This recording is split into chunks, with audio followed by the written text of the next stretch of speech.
Fíjate que coincido totalmente de acuerdo contigo en lo que mencionas sobre la capacitación docente, pero te pongo un caso muy concreto que de hecho estábamos platicando con una amiga esta semana. Tenemos aquí que pues voy a decir, no quiero decir nombres, ¿no? Pero la encargada de la educación a nivel del Estado ofrece talleres de capacitación para maestros en lenguas indígenas. El problema es que los sindicatos, que están, obviamente, como dije hace rato, totalmente politizados, castigan e impiden que los maestros se vayan a capacitar a esa agrupación estatal. De lo contrario, son penalizados con sacarlos de la escuela donde estén trabajando. Entonces tenemos una situación, al menos en Oaxaca, no sé si será la situación de todo el sureste mexicano, donde la misma agrupación o la misma dirección estatal de educación ofrece esas herramientas para que se puedan capacitar los maestros, pero no pueden acceder los maestros a esa capacitación. Entonces es bien interesante porque creo que a nivel cristiano, coincido también totalmente con Alfonso, porque sí tenemos una educación cristiana de enfoque gringo totalmente. Y el problema es que si tenemos, por así decirlo, en una educación no cristiana, a nivel universitario, a nivel preparatorio, bachillerato, un problema educacional gigantesco, pienso que en el área cristiana tenemos problemas titánicos. ¿Por qué? Porque todavía no estamos visualizando, como Shell también lo mencionó ahorita, ¿no? Un seminario donde dejas el celular afuera, quiere decir, a menos con esas palabras, infiero que se mantiene un tipo de educación donde el maestro es un predicador, donde vas a un culto cada día a recibir una predicación de exégesis, de teología, de lo que tú quieras, ¿no? Entonces, el problema es que la metodología educativa dentro de los seminarios pueda cambiarse y se le quite esa autoridad sacra, por así decirlo, al maestro, donde el alumno tenga esa horizontalidad de preguntar, de investigar, de poder tener un simposio. Creo que es muy complicado porque por lo general al pueblo evangélico le encanta, bueno, como creyente digo, es una autocrítica, nos encanta el manejo del poder, un poder tácito que está donde yo sé más, soy el pastor, soy el docente de teología, como consecuencia lo sé todo. Y pues que me cuestionen cómo. O sea, no, el Espíritu Santo habla por mí. Entonces yo pienso que en el área de educación cristiana, como dijo el pastor, tenemos muchos retos enormes, titánicos. Pero el problema, y espero que tal vez no desvíe la conversación con esto, es que también tenemos otra influencia directa a la educación cristiana, que es el coaching cristiano, que se está metiendo directamente al área educacional y al pastorado.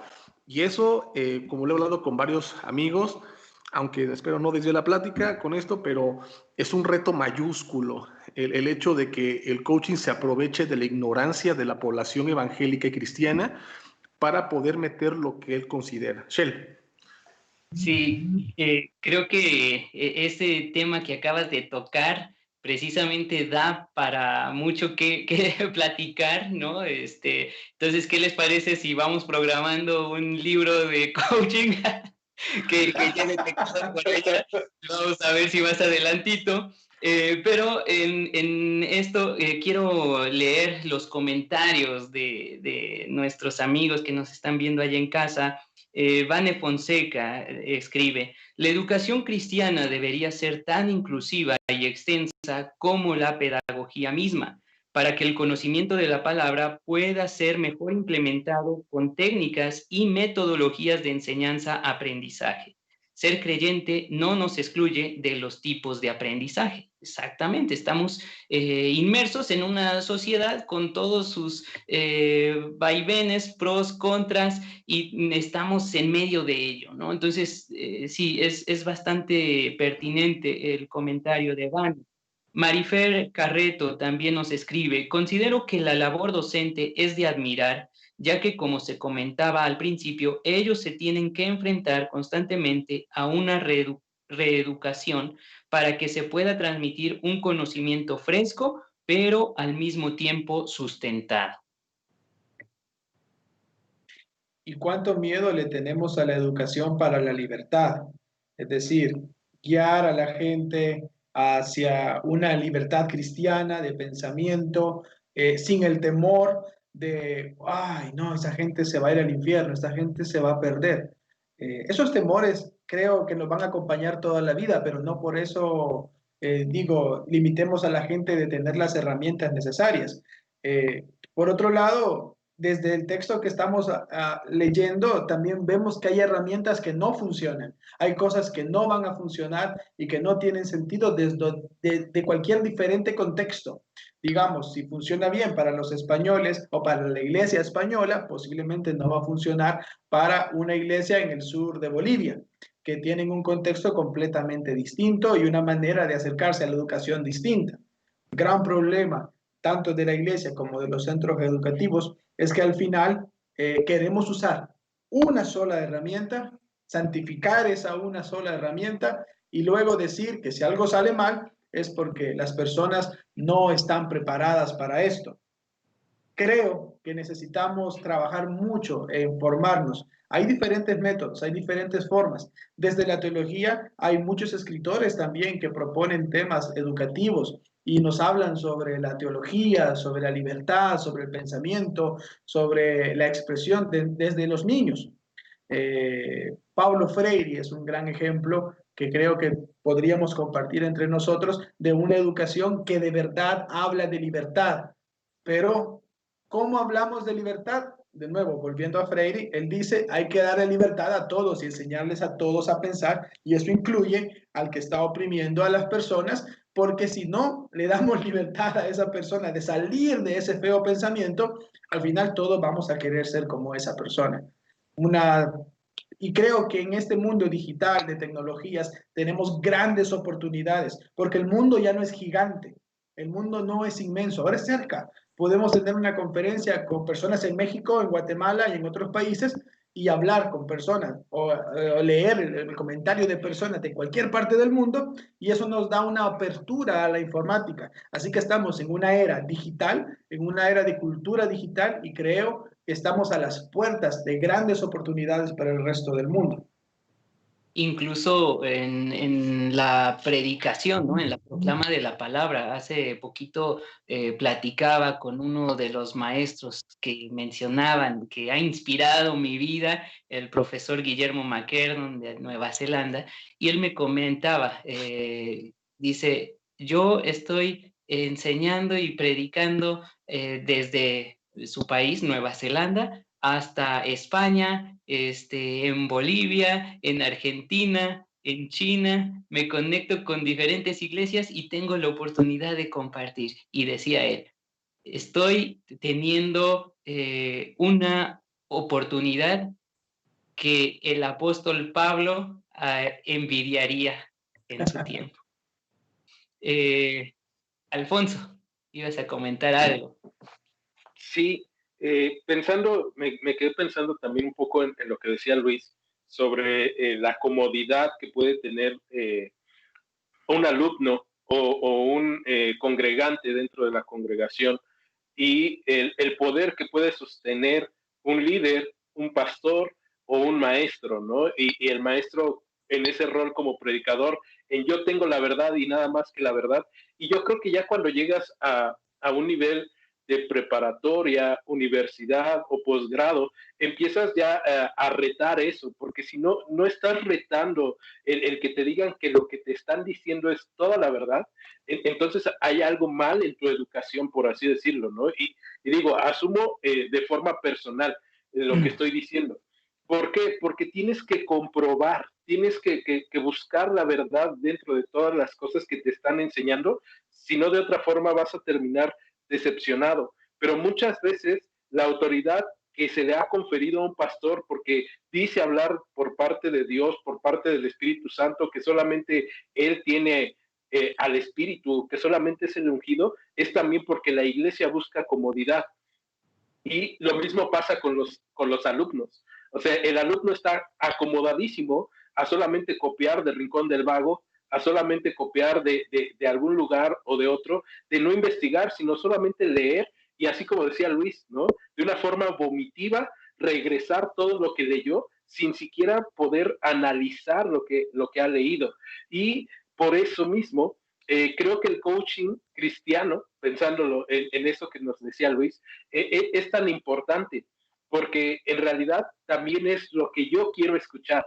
Yo quiero escuchar solamente buenas noticias, solamente cosas de ánimo, y muchas veces en la educación pasa eso. No solamente quiero escuchar lo que a mí me agrada. Y utilizando un poquito de la lectura de Pedro, creo que el uso de las tecnologías también va a ser muy importante en esta época. Si tú estás utilizando la tecnología, el Internet, por así decirlo, solamente para buscar predicaciones en donde te están animando porque tú eres la niña de los ojos del Señor o X o Y predicación. Algo interesante de esto es lo que dice Pedro, y quiero citarlo. Dice, el uso predominante de la tecnología en los centros escolares gravita en torno a la búsqueda de información en Internet, cuyo porcentaje es casi el doble de la siguiente actividad más extendida, que es la comunicación con otros alumnos y el trabajo en equipo. Y tal vez la cita suena salida del lugar, pero si tú te das cuenta, el educando, el alumno, solamente busca información, y el cristiano muchas veces solamente va a buscar algo anímico, ¿no? Información anímica. Y lo que necesitamos hacer es buscar herramientas, porque es bien importante, tanto para uno como alumno, como para uno como creyente, necesitas buscar herramientas para estudiar, herramientas de estudio secular, herramientas de estudio bíblico, y poder comparar y poder así ampliar tu aprendizaje. Y creo que eso ayuda mucho, ¿no? En cualquier ámbito. Antes de continuar, quisiera animar a nuestros amigos que están en casa para que envíen sus preguntas o sus comentarios, ya que estamos en la recta final de este programa. Y mando un saludo especial a Kevin, que en el programa anterior estuvo bastante participativo. Pues gracias por acompañarnos nuevamente. Pues vamos en lo que ustedes pues nos escriben, comentan o mandan alguna pregunta. Vamos a ir cerrando, ¿no? Con algunas conclusiones, comentarios que ustedes quieran compartir. Adelante, amigos. Yo quisiera comentar rápidamente, igual como un dato desde la perspectiva editorial en acá que hemos visto. Y sí, algo que comentaba Alfonso y que recalcaba en cuanto a la educación que estamos recibiendo actualmente en el cristianismo. Hicimos un pequeño ahí cálculo eran casi 5.400 títulos de libros en librería cristiana, y el 94% vienen tanto de autores como editoriales norteamericanas. Y eso refleja una situación importante, porque el contexto es muy diferente que se vive, el contexto es muy diferente que se vive allá. Por eso luego aquí nosotros, al leer a lo mejor un libro de allá, resulta chocante, porque no se vive de esa manera en nuestros contextos latinoamericanos. Otro punto que también tenía aquí es precisamente lo que también comentaba Luis, del problema educativo que vemos en las iglesias en cuanto al profesor como predicador o meramente como expositor, con una autoridad que es que no se puede cambiar, ¿no? Que no se puede cuestionar. Y también una anécdota que hemos platicado en constantes ocasiones: en la librería mucha gente llega, mucha gente de diferentes trasfondos evangélicos, diferentes estados de la República, y me encanta platicar con la gente que va a consultar algunos libros, pero hubo una semana donde constantemente estuvieron yendo algunos hermanos que me pedían, eran pastores, pero me pedían muchísimo estos bosquejos de sermones ya elaborados. Y un pastor me comentaba, oye, necesito preparar una serie para tal fecha. Y bueno, yo le recomendaba algunos títulos sobre hermenéutica, sobre exégesis, algunas otras cosas. Y el hermano me decía, no, es que yo quiero algo que ya esté hecho, algo que que ya yo lo pueda nada más pues leer, ¿no? En el púlpito. Wow. Y es algo lamentable de esa situación, pero también me ha tocado ocasiones donde llegan jóvenes y me preguntan sobre algún tema, ¿no? Supongamos los últimos tiempos, la profecía. Entonces ya algunos materiales los recomendábamos y me decía, wow, no sabía que existían estos títulos porque en mi iglesia me dicen que pues no lea otra cosa que no sea lo que el pastor me está enseñando, porque si leo algo que sea diferente a lo que se enseña en mi iglesia, pues me dicen que en qué me ando metiendo o en qué ando investigando, porque la palabra es suficiente y por eso está el pastor, que ha sido asignado por Dios para interpretar la escritura supervisada, y él es el que lo baja a la iglesia, ¿no? Y es incuestionable esa situación que deja muy bien ver el panorama de cómo está la enseñanza y la educación cristiana actualmente en algunos sectores. Sin embargo, y ya por último, como parte de estas conclusiones que comentaba Shell, eh, una pregunta que a mí me gustaría, o digo, que me ha estado haciendo y también me gustaría compartir es, ¿cómo podemos ayudar a las iglesias a que puedan implementar estas herramientas tecnológicas en su educación cristiana? Y hace poquito me comentaba una hermana que ella pertenece a una iglesia rural del Estado de México. Ella me decía que afortunadamente tuvieron un taller en su iglesia, donde previo a que se cerrara por completo la oportunidad de asistir a las iglesias los domingos, enseñó a utilizar a los hermanos a utilizar Zoom o Skype. Tuvo un pequeño taller, una pequeña capacitación para que los hermanos que tuvieran celular, que tuvieran datos, pudieran conectarse a las reuniones y poder seguirse viendo en los domingos en sus cultos dominicales. Pero también me comentaba que ella tenía la intención de que en las escuelas dominicales o en las predicaciones, de parte de que se presentaba, perdón, en el Zoom o en Skype, en cualquier plataforma, utilizar algunas herramientas. Ella me comentaba que tenía la intención, por ejemplo, de usar mapas, poner un mapa, compartir la pantalla y que los hermanos estuvieran contestando, a lo mejor ahí un quiz, también hacer algunos cuestionarios al final de la exposición, de la enseñanza, hacer un cuestionario con un enlace para que los hermanos al término de la sesión pudieran contestar con opción múltiple algunas preguntas abiertas sobre algunos puntos importantes que quería dejar claros. Y eso se me hizo muy interesante porque efectivamente utilizaban estas herramientas en su método educativo, de enseñanza, donde no era meramente presentar el tema y que ellos lo escucharan y que se lo aprendieran, sino que realmente daba oportunidad de que ellos al final pudieran pensar, pudieran reflexionar en lo que se había enseñado y tener sus propias conclusiones. Y que va de alguna manera también pues entrenando a la iglesia a utilizar estos métodos educativos para que ellos pudieran tener una mejor comprensión de lo que se ha estado enseñando, y sobre todo porque pues las nuevas generaciones también van a crecer.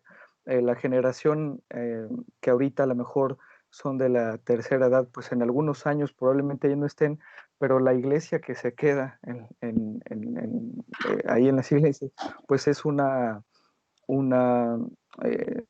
pues iglesia joven que está acostumbrado a la tecnología, como comentaba anteriormente, que es la herramienta más importante tecnológica en su vida diaria, en su transporte, en la casa, y que en la iglesia no se utilice, entra un choque para las personas. Y qué mejor que aprender a utilizar o implementar estas herramientas dentro de la iglesia para que podamos explotar esta herramienta y pueda ser de mayor beneficio para las personas. Nada más algo allí, retomando de esto último que comentabas, ¿no? Sobre las generaciones anteriores, algo que nos ha dejado la pandemia, que ya lo comentaba David, es que hizo que esas personas, esos creyentes que tenían aversión por la tecnología, por las redes sociales, se metieran, ¿no? Y a mí me da mucho, mucho gusto el ver a pastores y diferentes ministerios que están implementando al menos el Zoom, ¿no? Para las predicaciones los domingos, ¿no? Que hicieron ese gran esfuerzo de perderle el miedo incluso a usar la tecnología. Eso es de mucho gozo para mí porque se observa en ese simple acto de prender la computadora, de hacer un correo electrónico, de hacer una cuenta de Zoom, de Skype, lo que sea, el compromiso que tiene el pastor, en este caso, como docente, ¿no? Como maestro de la palabra. Entonces, eso ha sido algo bastante interesante en esta etapa en la historia de la humanidad, ¿no? Y va a sentar las bases para posteriormente ir creciendo en ese conocimiento del uso de estas herramientas. No sé si iba Alfonso a comentar algo. Sí, adelante. Bueno, ya cerrando mis conclusiones y tomando en cuenta un poquito lo que acaba de decir Ángel y lo que estaba diciendo Chel, creo que no debemos de temer al cambio y el uso de la tecnología es parte del cambio, ¿no? Y en esta nueva normalidad mundial o nueva anormalidad, mejor dicho, mundial, creo que nosotros podemos ver este cambio de uso de tecnologías, pero es bien importante pensar en que la tecnología que había a mano se ha utilizado como una herramienta pedagógica durante todo el tiempo de la iglesia, ¿no? Jesús utiliza parábolas como una herramienta pedagógica.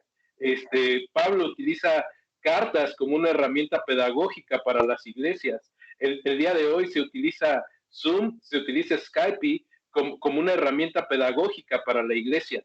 Y eso es transformar el modelo de aprendizaje según lo que leemos en Pedro, ¿no? Finalmente se va transformando el modelo de aprendizaje.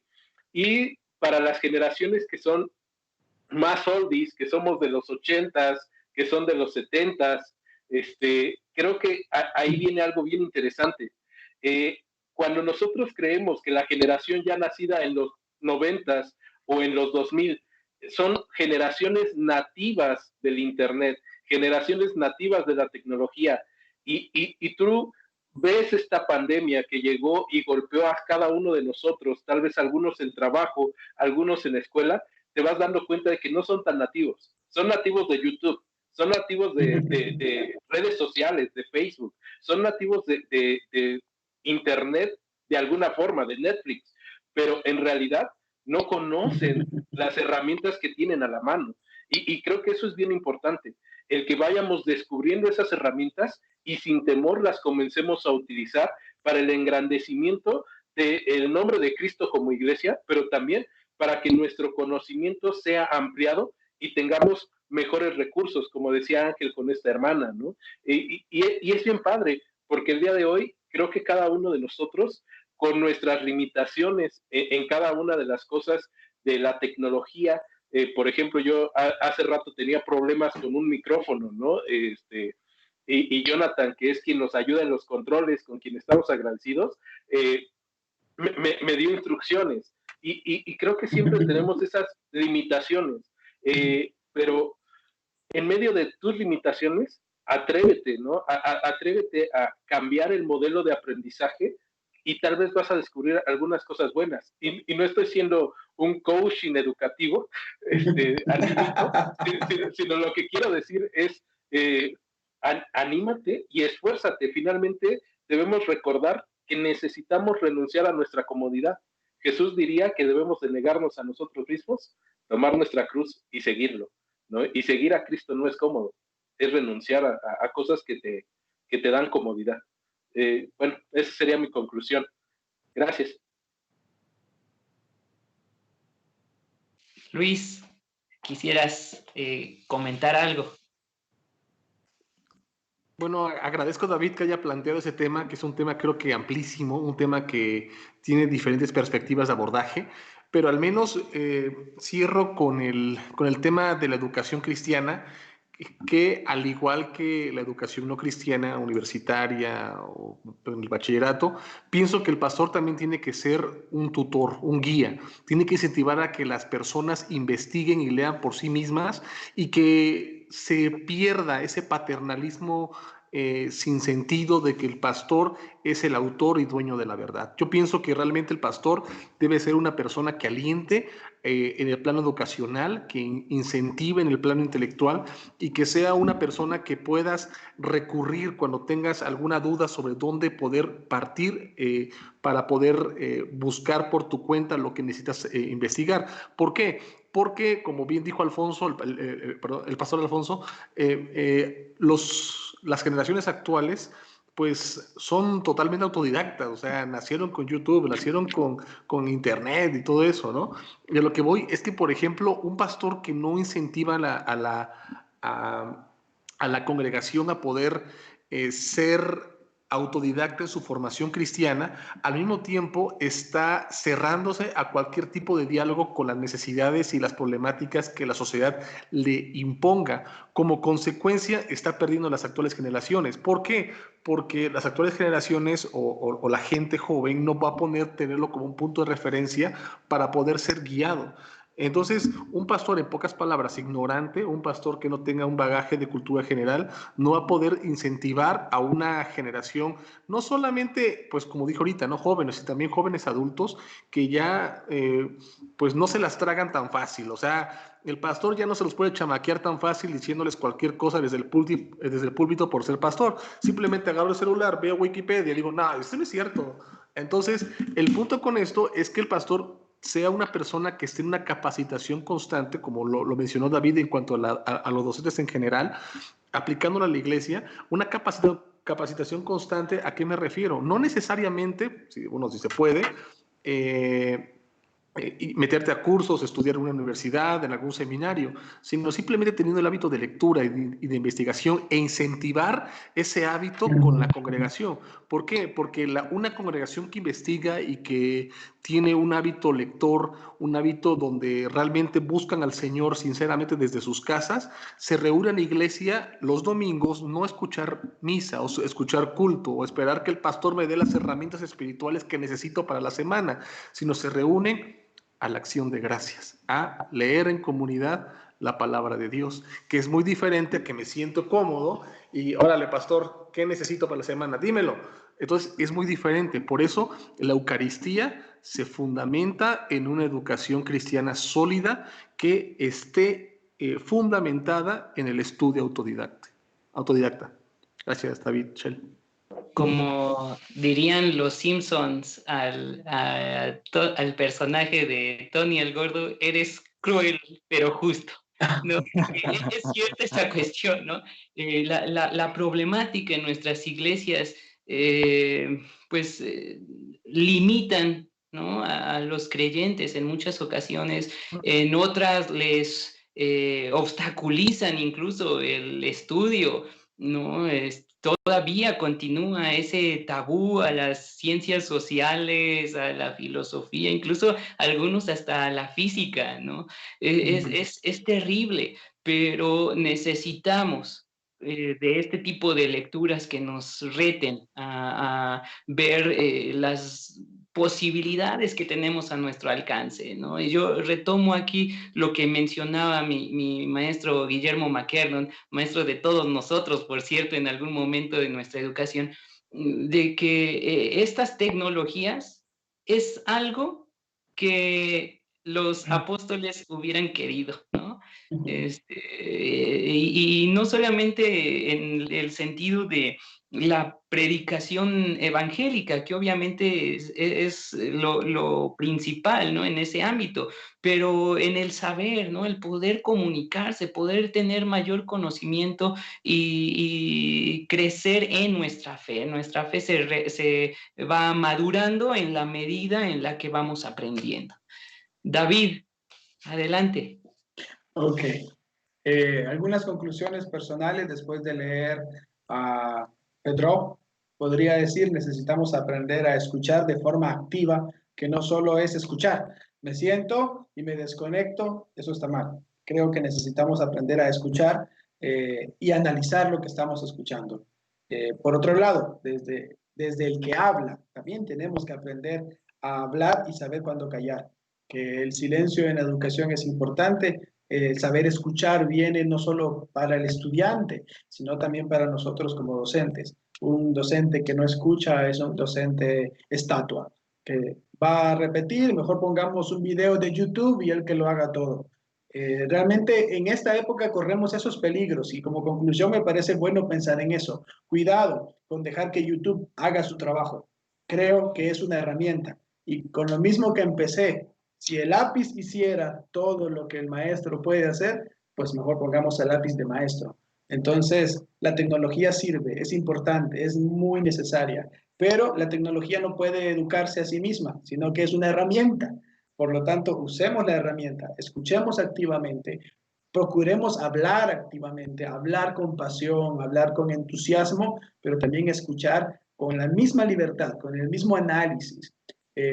No solo en las comunidades eclesiales, en la educación superior, en la educación de niños, en cualquier sistema educativo, necesitamos hacer que otros quieran escuchar de la manera correcta, porque escuchar no tiene nada de malo, pero si escuchamos de la manera correcta, vamos a saber cuándo dejar de escuchar también. Algunos discursos ya no son necesarios, algunos mensajes están contradiciendo las verdades bíblicas, pero las estamos escuchando. Yo diría, cuidado, no escuche todo lo que venga de por cualquier lado.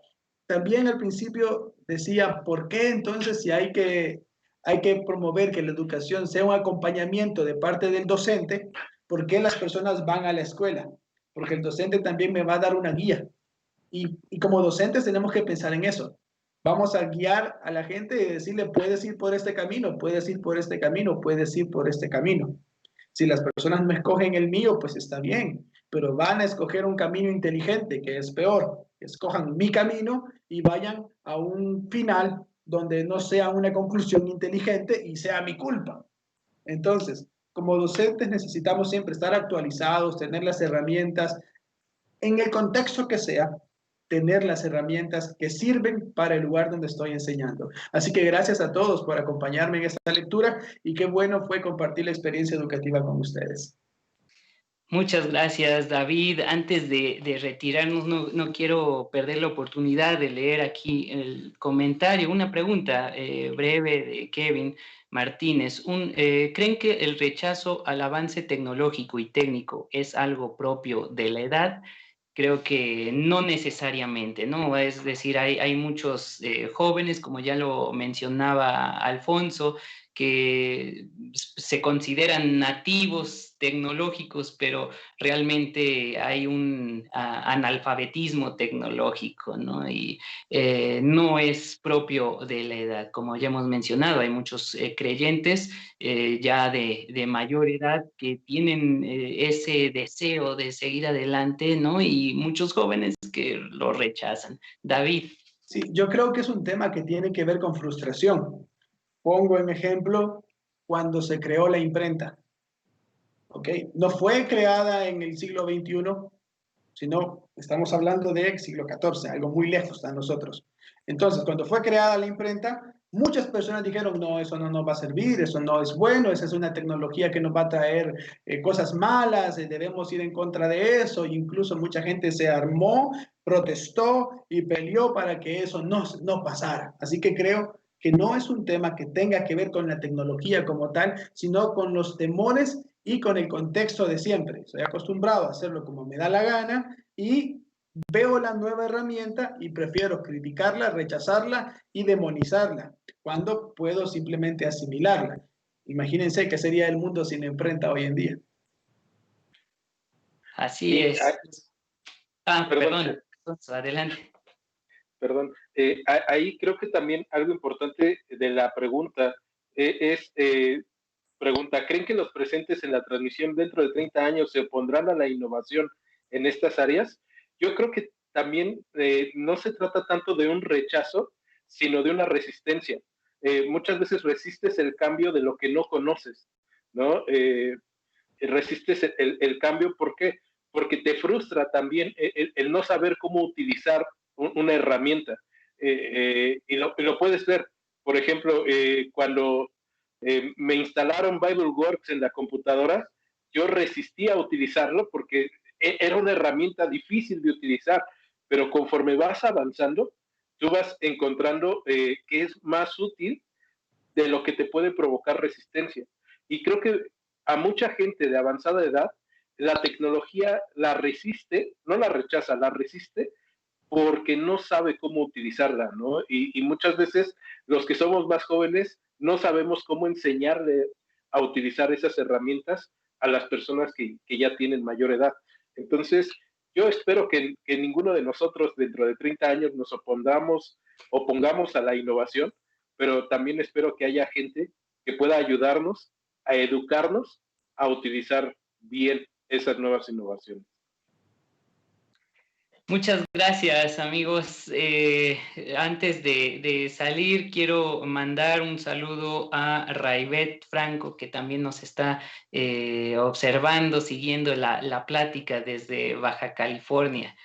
Ángel, adelante. Sí, igual, digo, viendo a nuestros hermanos que nos están acompañando, está por aquí Kevin, está la hermana Elizabeth, Vane Fonseca, también de Ciudad de México, y que han visitado la librería donde colaboramos.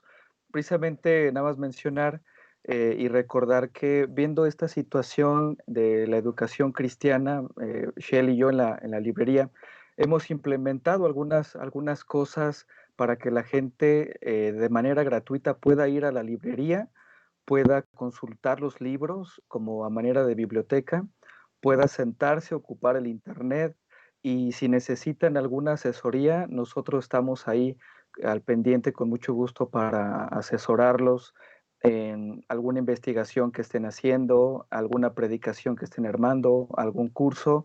Nosotros con todo gusto estamos ahí para apoyarles, recomendarles libros, hay internet, pueden usarlo.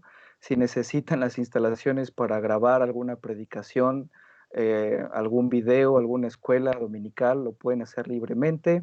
También podemos nosotros ayudarles, como decía también Alfonso, si no saben utilizar alguna herramienta, no sé, buscar algunas versiones de la Biblia, buscar algunas definiciones en griego, en hebreo, en internet hay muchas herramientas gratuitas.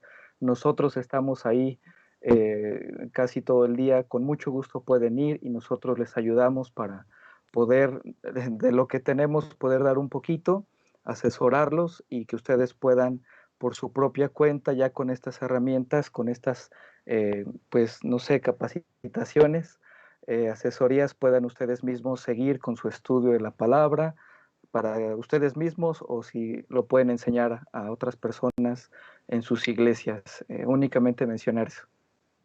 Y a propósito de ello, también como anuncio, en enero va a comenzar un curso ahí de parte de la librería de cómo aplicar el texto bíblico, y en marzo, así a ver si voy a dar este anuncio, voy a estar impartiendo griego también. Para los que les interese, pues ya pueden ir programándose.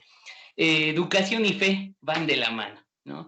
Y gracias, David, por plantear este asunto, gracias por el instarnos a leer al respecto. Y amigos, para la siguiente semana, no se pierdan el programa porque también va a estar buenísimo. Ángel nos va a guiar, nos va a orientar con la lectura de uno de los teólogos más importantes del siglo pasado, el queridísimo y grandioso Dietrich Bonhoeffer. Así que no se lo pierdan y ha sido un gusto el estar con ustedes. Gracias, Luis, Ángel, Alfonso, David, gracias por este tiempo, y también Jonathan en los controles. Muchas gracias, que Dios les bendiga.